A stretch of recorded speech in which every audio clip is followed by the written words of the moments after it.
I feel alive. Welcome to the ADVMoto podcast. I'm your host, Nathan Slateball, and this is episode 4. And on each episode, we choose a theme and then talk with guests about that theme. So this episode, the theme is gratitude.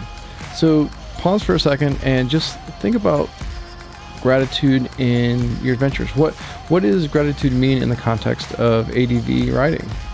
It could be an experience with other people. It could be something that you just feel through the experience of your adventure. So on this episode, we have awesome guests. Our first guest is Eglė. She joins us from Zagreb, Croatia, where she is currently kind of stuck right now due to many circumstances in the world.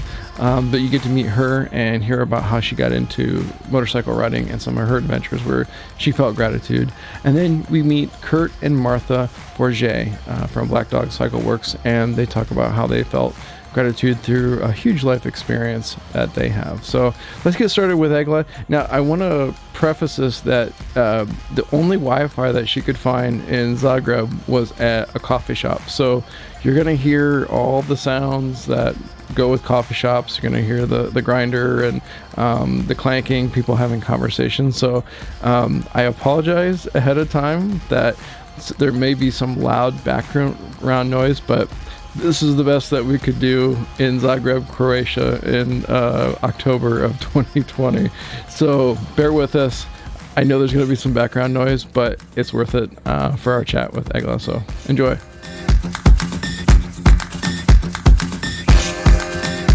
So I'm here with Eglė. Welcome to the podcast. Thank you so much for having me here. Yeah, and it's an honor to have you. So she has, if you haven't heard of her, just go Google, was it ADV to Rally? Is that correct? It's just ADV to Rally, and then her name, Eglė, Egle, and you'll see a ton of stuff on her. And first off, tell the listeners a little bit about yourself and how you got into ADV riding. Well, see, the thing is, I didn't know that what I was doing was ADV riding in the first place, because that was in 2013, and I was just backpacking around Peru.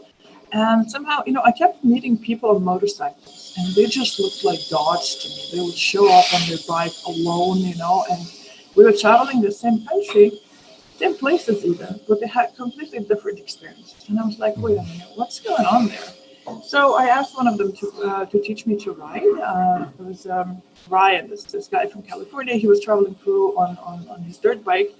And instead of laughing at me, because it was completely random, I was just with my backpack and, hey, dude, can you teach me to ride a bike? And he was like, okay. And that's how the whole thing started. So he taught me to ride a little bit. And then I bought a 150cc Chinese bike in a local washing machine shop, because it was a very small town and there was pretty much nothing there. And I got my little Chinese bike, and it was great. It was fantastic, because I had no idea. This is my first bike ever. Didn't know anything, and it was great. And I didn't know that Chinese was kind of, unspeakable or whatever in the ADV world, because I didn't even know about the ADV world in the first place. So it was great. And I thought, I'll just ride around Peru for a little bit, but then I ended up at the Bolivian border, and I figured, well, it's right there. So I kept going, and that ended up being almost 2 years in South America. Yeah, that's awesome. And what were those first 2 years like? I mean, those first 2 years, like on that small bike, was it just kind of like, learning not to crash, or what was the? Oh no, I crashed plenty. But see, the beauty of this tiny bike, I mean, it's tiny to me now, but back then, once again, it was a great motorcycle, and it was absolutely magnificent to me. And when we went to buy that bike, Ryan told me, dude, please get at least a 250cc, because you'll be crossing the Andes. You'll need that. But of course, I had no idea what cc even meant, and I went to the blue bike, because the 250 was like this puke green, and I went to the blue one, and the blue one turned out to be 150. So off I go.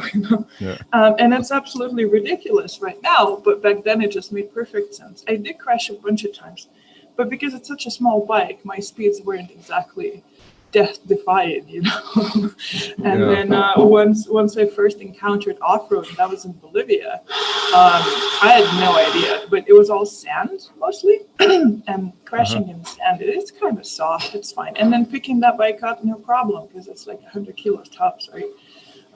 So yeah, there were a lot of mishaps. Like I misjudged terrain a lot. Like for example, this 300 kilometers. It's not a big distance even on a tiny bike, but when you factor in that you're going to be crossing the Andes, yeah, it's a big distance. So I learned a ton just kind of as I went along, but I didn't have like proper luggage. I just strapped my backpack on the back of the bike. I didn't have proper gear at all. So whenever the weather turned bad, I was soaked, I was freezing all the time. But once again, I didn't know that there was a better way. And especially in Argentina and Chile, I think, I kept meeting these guys on these big GS bikes. And for some reason, the thing that I was most jealous of was not the bikes, because they just looked like, I don't know, alien spacecraft to me at that point. But it was their tag bags. I got jealous of their tag, I think Touratech tag bags, these big things. And I got so jealous that I took my sleeping bag and strapped it on the tank so that I would look like a real rider too, with the thing on the tank. So it's, once again, completely ridiculous and funny now. Back then it was great because I didn't know any better. I'd not ridden any other bikes. That bike worked just fine for me. It got me to Ushuaia and then back to Bolivia. And so, yeah, it was pretty great. Yeah. And you said, so did you come to riding later in life, or did you grow up riding, or what was that like? No, I learned to ride in Peru then and there. I was backpacking, and then I just asked this guy to teach me to ride. And in Peru, everybody rides simply because it's cheap. And so it's not a big deal, and they don't require a motorcycle license, by the way. So my car license is fine. And I just learned there. And then kept on learning as I went along, pretty much. Yeah, nice. So, how did you get from there to? I mean, your handle on Instagram is ADV to Rally. So, how did you get from that little bike in Peru to doing rallies? Oh man, it's another ridiculous story. But so after this almost 2 years in South America on this little bike, I kept running out of money, and that became a constant problem. So I said, okay, I have to pack this in, go back to Europe, get a job, save up a bit, and then go again. But once I did get to Europe, I kind of got sucked in, and I was in England because I decided, well, I don't know anything about motorcycles. It's time to learn. Why not get a job with motorcycles? So I got a job at Honda as a salesperson. And it was wonderful in a lot of ways, but in a lot of other ways, it was just like I got sucked into this culture that you have to have a certain bike and you have to have certain gear and it was all about big bikes. And I decided, well, if I was going to be a real adventure rider, I needed a good bike. Trouble is, I still didn't know much about bikes, so I got myself this horrible secondhand Yamaha XJ900 and try riding that off-road. That was a fail. Then I got a Yamaha TDM 850, which is another just monstrous, horrible bike. It was too big for me at the time. It was, once again, used. It kept breaking that. Like, it was just absolutely horrible. And then finally I decided, okay, it doesn't matter. I'll just go into, Africa and just work it out. I just needed to leave that place because it was just not, I felt like I was in the Matrix, so I was done with that. Yeah. And then it just so happened that I went to Horizons Unlimited meet in Wales, and I met my now ex-partner Paul, and it was like, hey, let's ride around the road together. I'm like, okay. Mm-hmm. So that whole thing happened, and then we ended up buying 2 DR650s in Arizona, riding around, doing parts of the Trans-America Trail, Trans-Canadian Trail, back into the States, Mexico, Cuba, and then we ended up in South America again, where we were split, and then I continued traveling on my own on that DR. Its name is Lucy, short for Lucifer, so it's not a she bike, it's a he bike to save. And I ended up in Peru, and at the time, so I was freelancing for a bunch of motorcycle magazines, including ADV Rider, and I realized that Rally Dakar was going to be in Peru only that year, because normally it's 3 or 4 countries, isn't it? But yet that year it was held in Peru only, and I was in Peru. So I talked to my editors, and they were like, yeah, man, it would be great if you could chase it and write about it, but the accreditations are crazy expensive. Like it's a lot. So you need to find a way to get into the bivouac on your own, or else it's not happening. And I kept telling myself at that, by that point, that I was not really interested in racing. I'm not a competitive person. So this whole rally thing, like, yeah, well, it's there, so I'll go check it out. But I wasn't really expecting much. So to get into the bivouac, I had to get access, and I couldn't afford these crazy accreditations for the ASO. So what I did, I reached out to some of the Lithuanian racing teams and asked them if they needed help, because I was in pro already. So, because there's always these last minute things that people need to take care of, and it's easier from where I was. And a few of them did. So I was running around for 2 weeks doing hotel bookings and buying SIM cards and just stuff like that. That's really insignificant, but it's just last minute stuff. And some of them eventually ended up saying, hey, do you need a bivouac access? And so that was that. And I also had to do a border run to Chile because my Peruvian visa was running out. So I had to do 1,500 kilometers there and back just to get that done. And it was crazy because we were on New Year's, and so that was a bit nuts. But anyhow, and still I was planning to chase the Dakar for 2-3 days, see what's going on, and then maybe just keep on traveling. But the second I set foot in that bivouac in Lima, oh my gosh, I knew that I would not miss a second of this thing because it was absolutely insane. I was so fascinated. I stuck with the Dakar for the whole 10 days. It was crazy. I was sleep deprived and exhausted the whole time. It was just absolute insanity and madness. But I just got so hooked that I thought, no, man, I need more of this. So eventually I got an invitation to race the Hellas Rally Raid, which is one of the biggest European rally races. Shipped my bike from Chile to Europe and entered that race. And then, I've just been hooked ever since. That's awesome. So this episode, we're talking about gratitude, and what are some of the times in your vast experience, whether it's riding to the border, the Chile border at New Year's, or I don't know, that sounds like an amazing story in and of itself. But what are some of the times that you have felt the most gratitude in your adventures? I think when I got to Patagonia, because I was born in a country that does not exist anymore, the Soviet Union. And, when it fell apart, I was still a kid. So I don't really remember much, especially not some of the really bad stuff. But the one thing I do remember very well is my dad was always obsessed with traveling. Sorry. Just absolutely obsessed. So he would read me Jules Verne and books like that, and would look at old maps and stuff. But the problem was you could not leave, right? We were on the wrong side of the Iron Curtain, so you could never go west. That was just a no, ever, right? And that's what I grew up with. And so when finally, Lithuania regained independence in the 90s, and the borders were open all of a sudden, and 15 years later, I am now in Patagonia, the place that I've only ever read in books. That I thought I would never even get to Paris, let alone Argentina. Like, no way, that was going to happen. And now here I am, and I called my dad, and so stuff like that. And it still keeps happening to me, because sometimes I'm just like, how am I, traveling all over it and I'm doing all these things, because that's where I'm coming from. And now, like, how is that even possible? And then it was the same when Corona hit and everybody got stuck in lockdowns and everything, right? And a lot of people were posting on social media that this is the time to reevaluate your life and your priorities, whatever, and what do you want to do with your life and stuff. And I was just like, no, I'm good.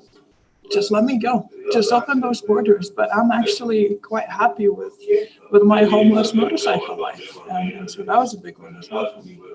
Yeah. I find, I don't know if you've ever found this, like when I've been on longer rides or longer trips, I've kind of found like almost like a flow, kind of that you get into. And for me, it's like that gratitude, kind of emanates once you kind of hit that flow.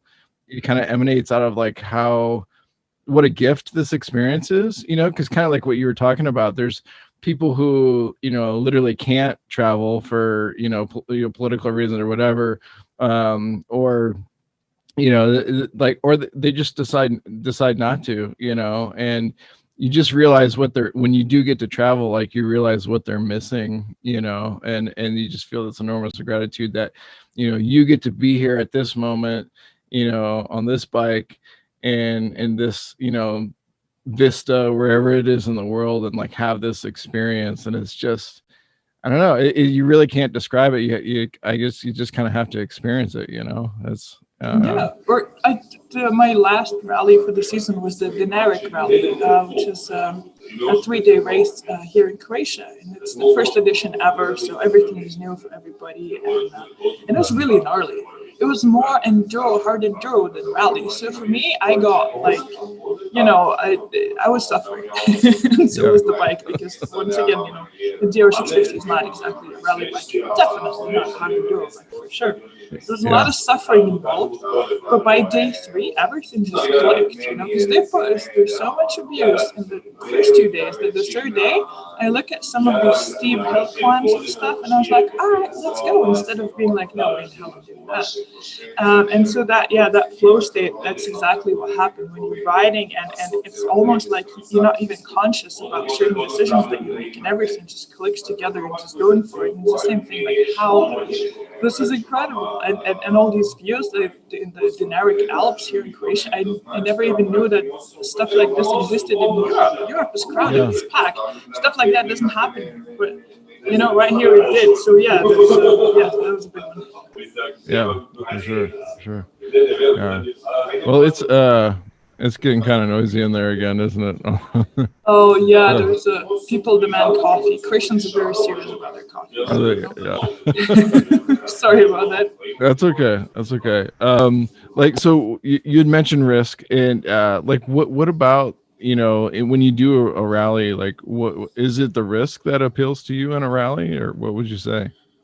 No, the reason why I got so fascinated with the Dakar was the impossible things. So when you look at the ADVMoto guys, right, or the privateers, they're not Toby Price, and they're not Ricky Brabeck, and they're not pro riders, not factory riders. They do not get featured in any of the cool helicopter shots and none of those things. They're ordinary people. A lot of them are just, they have like day jobs and stuff, right? They're just like you and me in a sense. And they're pulling off this absolute insanity in the desert. And it is absolutely impossible, but here they are doing it. That just blew my mind. And I thought, well, wait a minute. If nothing is impossible, then what is out there? So that's why I got hooked.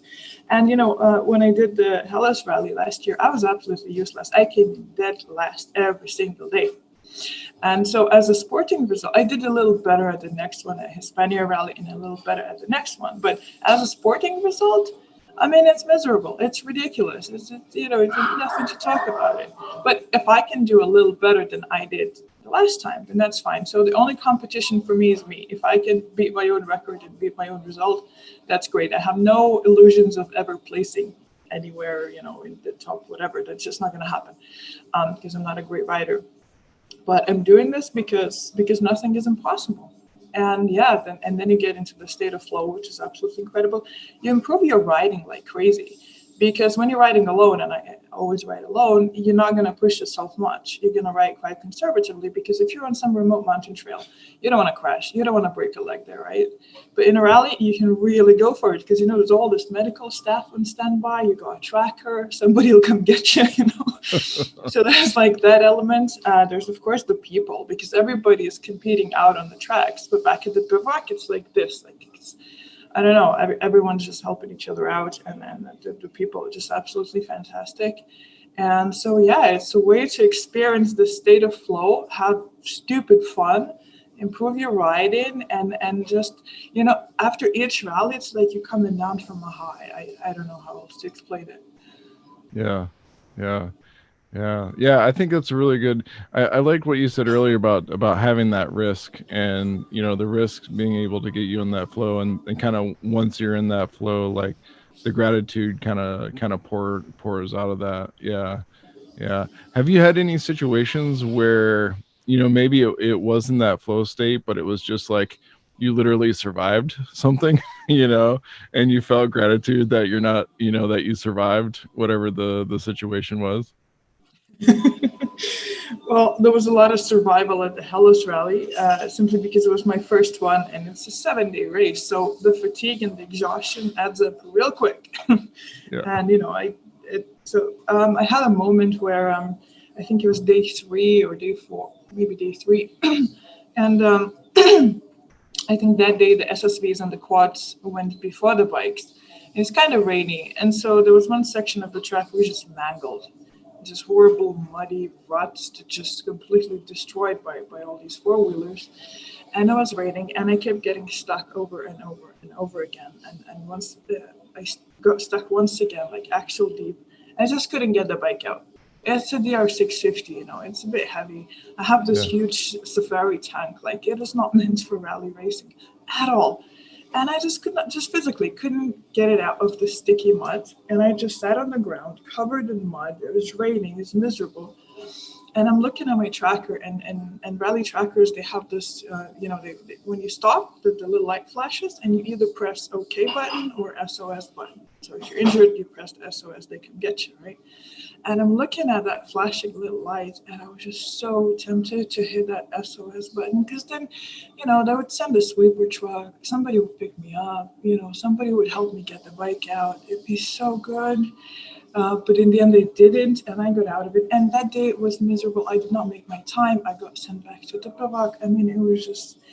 But in the end, I was grateful that I didn't go for the SOS button, and I dragged the bike out and went through the whole miserable thing, because every little thing like that just teaches you so much afterwards that it's worth it.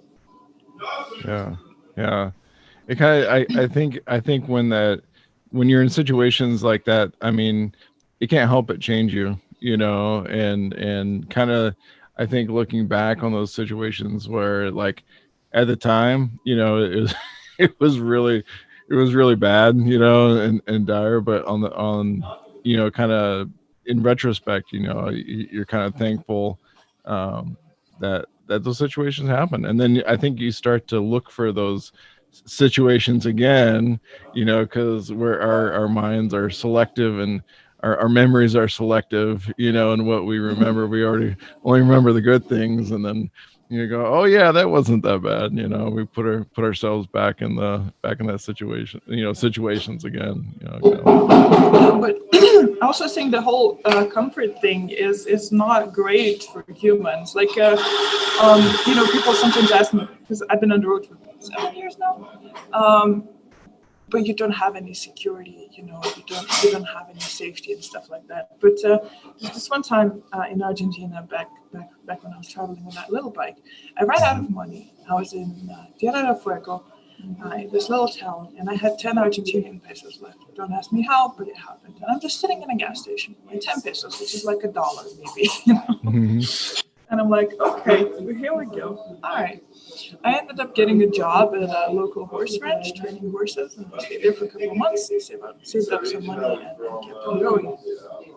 Later on, I figured out a way to have an income on the road. So I freelance for magazines, I do copywriting, I do stuff like that. So now it's better. But I would rather have kind of like trust or faith or whatever in my own ability to figure things out and find solutions, rather than have whatever perceived safety net out there. I don't know if that makes sense. So I'd rather know that whatever happens, I'll be able to find a solution and figure it out, rather than have something nice and comfortable and never have to worry about it. Yeah, for sure. No, I think that's a good way to be, because otherwise, like you said, human beings need challenge. We need some kind of struggle. Yeah. Otherwise, we just kind of atrophy.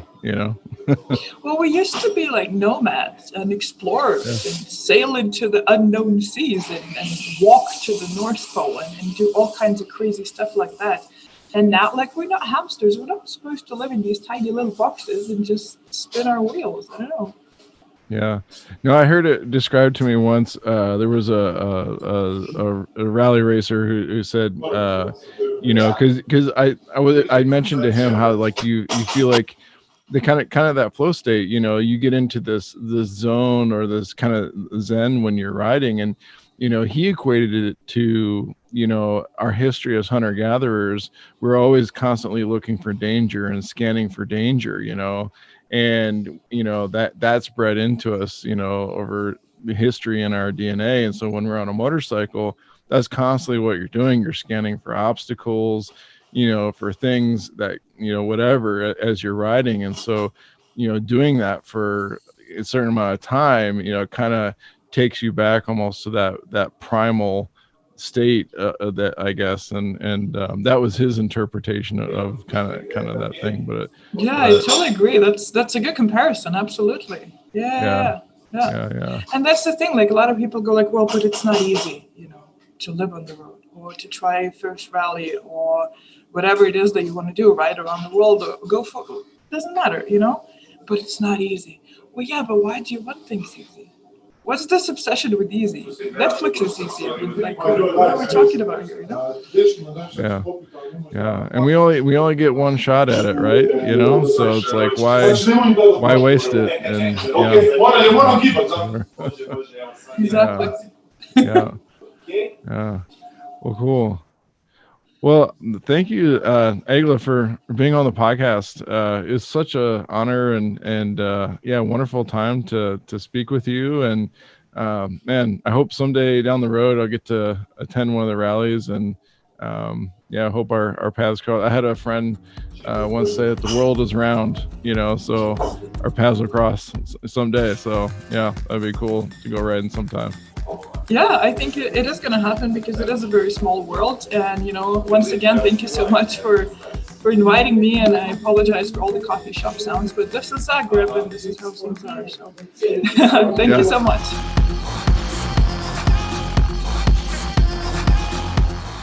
Sometimes we experience gratitude not through things that we've gained, but things that we've lost. I'm excited for you to meet Kurth and Martha. Here they are. So I'm here with Kurth and Martha Forgét of Blackdog Cycleworks. Welcome to the podcast, guys. Thank you. Thanks for having us. Yeah, I'm super excited. You guys are the first people that are like in my neighborhood, so to speak, to be on the podcast. So I live in the inland Northwest here in Spokane, and they're just up, kind of up the road, about an hour and a half away from me. But we ride a lot of the same roads and trails around here. It's just amazing riding. That's one of the gifts of the inland Northwest. And anyway, so I could geek out about the riding around here forever. But yeah, suffice to say, I'm excited to have you guys on the podcast. Yeah. So today we're talking about gratitude. And as soon as when we chatted over email, back and forth, you're like, oh, this is huge to us, and something that is very big in our lives. And you said we were chatting a little bit before we started recording here. It has to do with riding and really community is kind of what you said. Yep, absolutely. Yep. I mean, to be honest, Kurth and I have so much to be grateful for, especially when we think about just motorcycling in general. How it's brought people together, how we've met some amazing people that are really lifelong friends. We've taken some epic trips. But when you gave us this, theme of gratitude, we immediately thought of a really, really important relationship in our life that we are extremely grateful for.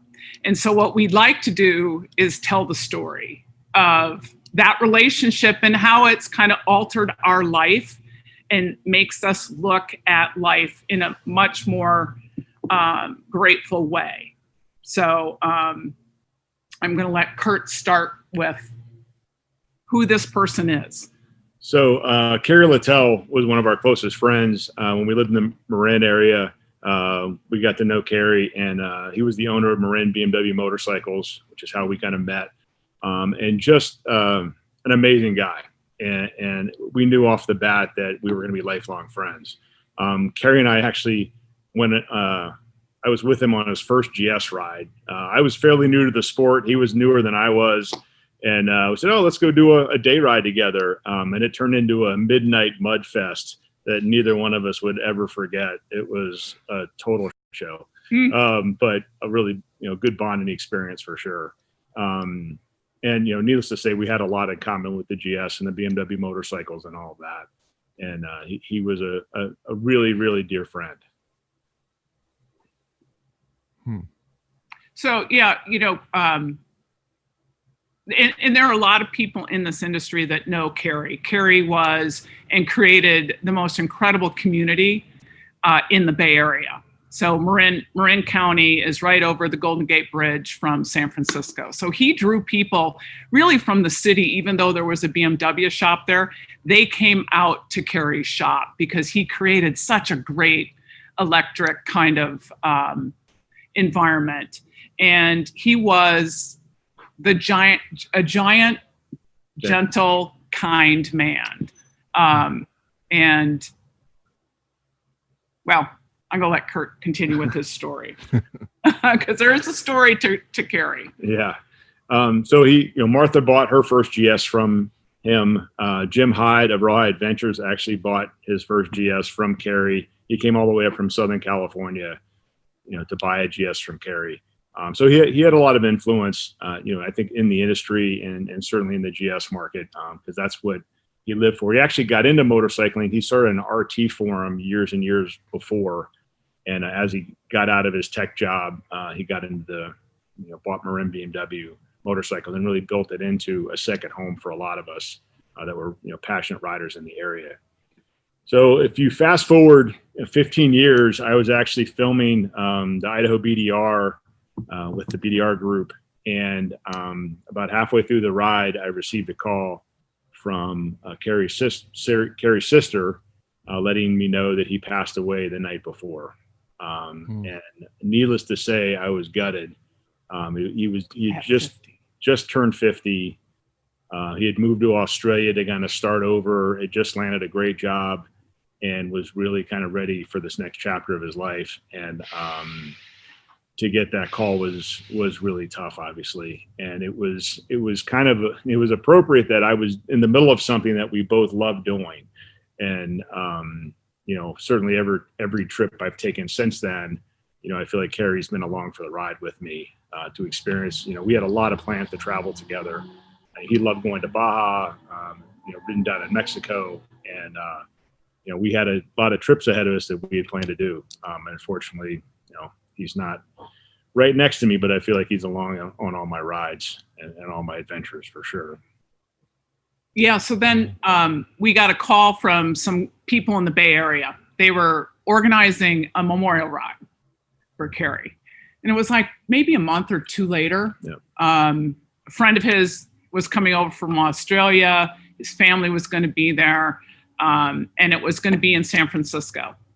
And typical of that time, we were stressed out with our life in general and with the business. And, our first response is like, oh, there's no way we can do this. We can't make it.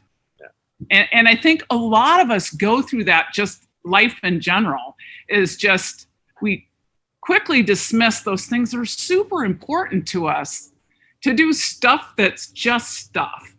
So we just kind of said, we had this major epiphany. And that epiphany started a whole shift in our life that really started with the memorial ride. And we looked at each other and said, we can't not go. This is way too important to not go. So, it's just like, at that point, our life is flying by us and we're not living it. And it was that idea of starting to live your life instead of your life living you. So we did. You want to talk? Yeah. So, one of the major lessons that came from his passing is, a theme that we really adopted is that tomorrow is promised to no one. So, you need to live your life now and not wait until retirement to do things. Life is going by way too fast for all of us, and things are hectic, and everybody's life is busy. But sometimes you've just got to stop and make time for what's really important. So we shut down the business for 10 days. We hopped on our motorcycles. We took the scenic route because it was, the Bay Area is 1,000 miles away from North Idaho. So we decided to take the scenic route, all back roads, went through Yosemite. We decided to meet up. The Horizons Unlimited meeting was that like the weekend before. And we had a bunch of friends going and like, you know what, we're going to go spend some time with some friends and just hang out and enjoy ourselves and make the most of it. So, looped up to the Bay Area. The memorial ride was up the coast of Northern California, which Carrie and I used to ride all the time. And, got to meet or reconnect with a lot of good friends. His mom was there. She came over from Australia where she was living. His sister, a lot of close friends, and, to tell stories about Carrie. And it was just an amazing day. Really enjoyed it. And we were so grateful that we took the time to do something that was that important instead of just, the normal rat race that a lot of our lives are. That it was really, it was a big deal for us. And then you want to talk about. Right. So while we're on this 10-day trip, we literally, we shut the business down for 10 days. That was a pretty major thing to do for anyone. Is we just said, this is it. We needed to take that time and literally talk about gratitude, grateful that we were able to be small business owners and do that. Because not a lot of people that work for other people have the opportunity to do that. So along this trip, we started to kind of reevaluate our life and how we were living it. And is there a way we could be doing more to live life now, knowing that Carrie died at 50, live life now. And we kind of hatched a plan on this trip. And the plan was to change the business model. We had always talked about it, but let's make this totally mobile business, meaning that Kurt and I could manage it from anywhere in the world. And we have. I mean, we've managed it from Mexico, we've managed it from Alaska, we've managed it from Canada. So it is possible to do. And with that, we decided that we wanted to get out of the Pacific Northwest in the winter and go be in an area that we really loved, and that was in the Baja, Mexico. Mm-hmm. And so we decided we would get a winter Blackdog location called Perro Negro Sur for South in just south of Mulegé in the Baja. So we went down to build a house. So we had a winter headquarters. And that was all hatched on that trip. And then we started to make some other moves to really make the business mobile. And how many years ago was that? 6 years ago. And it works. Yeah. It truly works. Yeah. It definitely does. So I mean, Karen and I with Martha's team about it in light now, it gives a chance to get out and explore more, which is what definitely a big thing that drove Carrie's whole life was to get out and explore. And that's what we're doing. And another, in addition to tomorrow's promise to no one, another phrase I've heard a lot that I always keep in mind is that, to have adventure before dementia. So the idea of waiting till your retirement to enjoy life, I mean, none of us know if we'll get there. So by the time you get there, you may not be able to do the things you really want to do. So, and I think the feedback we've gotten from a lot of people is it's really inspired them to figure out how they can change their life in some way to get out and do things now and not just wait till retirement, step away from the grindstone once in a while and really do things that enhance your life. Whether it's whatever kind of exploring it is or, whatever adventure they want to take. So it's been great to get that feedback that we've inspired some people to look at their own lives and figure out how to do that because it is possible. Yeah. Cause it sounds like, like you looked at that 10-day, journey or, shutting the business down for 10 days was a risk, when actually that defined your business, which is pretty incredible, because I know, like, as a small business owner myself, like that feeling of like, leaping, not knowing exactly where the landing is, out there. And it was scary. Yeah, it's really scary, but that's how great things happen, and I think, and that's the beauty of it. And yeah, and I've felt that too, that sense of gratitude if I'm out on like a Wednesday afternoon or something, and just like, over lunch break or afternoon, or to be able to go out and just kind of ride and clear your head, or have that, that moment is pretty amazing. So yeah, no question. Yeah. Well, good. Well, thank you guys so much for being on the podcast. I always ask guests, where can people find you if they want to learn more about you, or follow you guys on social media? Yeah, we have Facebook and Instagram, and we're also on blackdogcw.com as our website. So all of our, our background, some history about us is there, and as well as all of our parts and that type of thing. And of course, we're available by phone as much as we can be. We don't have a call center, so it's, we don't, not 24/7, right. And you call, you're going to get one of us to answer. And, but sometimes the phone's busy or whatever, and it'll go to voicemail. So, we ask people to be patient with us. We're a small family business, and we're obviously passionate about the sport, and that's why we're into it. And, it's, we feel very fortunate. We have, and the other thing is we're so grateful that we have such incredible customers. I mean, we have customers that are now literally lifelong friends. And I don't know a lot of small business owners that can say that, but we've got a list this long, of people that have become really, really dear friends. And so for that, we are also grateful. Yeah, and we say it often that we have the best customers on the planet, and they're just awesome, and they're super supportive, and it's been terrific. Great experience.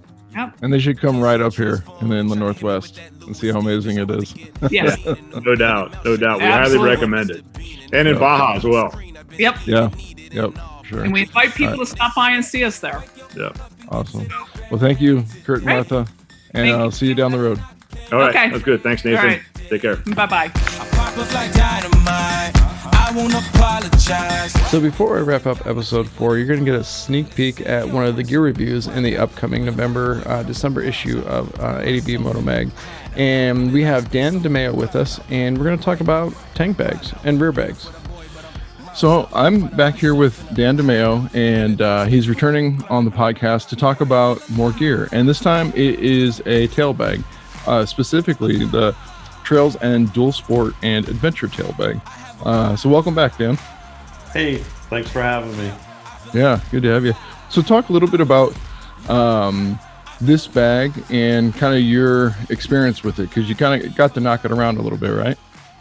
Yeah, I definitely have used it on a couple different trips. Nelson Rig's been around for a long time, making and producing gear, well before the whole adventure dual sport craze. So they definitely know a thing or two on designing luggage, and this tail bag has been super useful in, carrying camera equipment, extra tools.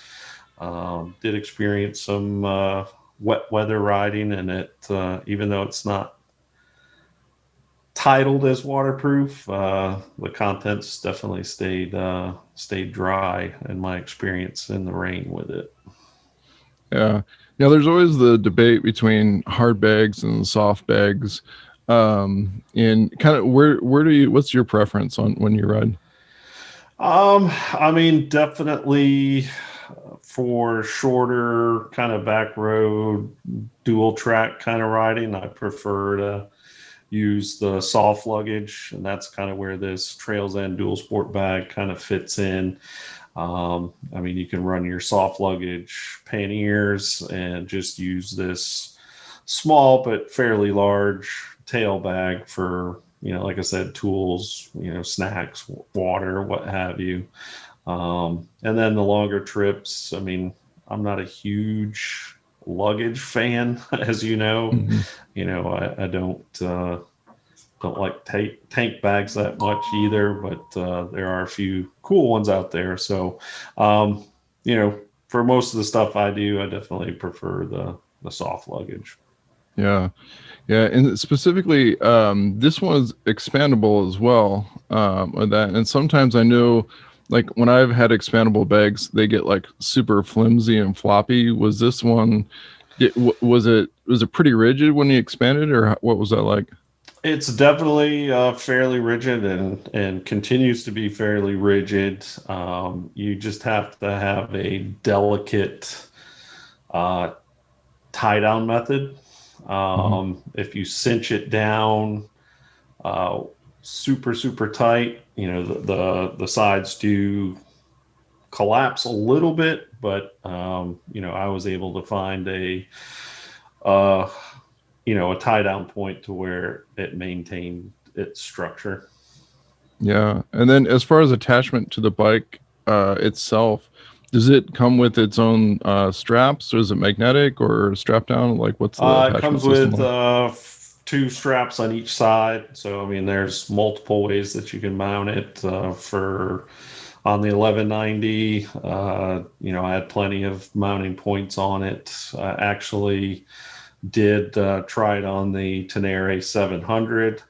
And, you know, it was, you know, even without a rack, it mounted quite nicely to the back of the Yamaha Tenere 700. Nice. Well, cool. Well, yeah. If and how does this compare? Like, I'm looking at a picture here, and we'll show you a picture on the video podcast. If you're listening to this, go get the November, December issue of Adventure Motorcycle Magazine, and you'll see the review in there. But looking at the picture, Dan, like I see there's a kind of a carrying handle on it too. Is that correct?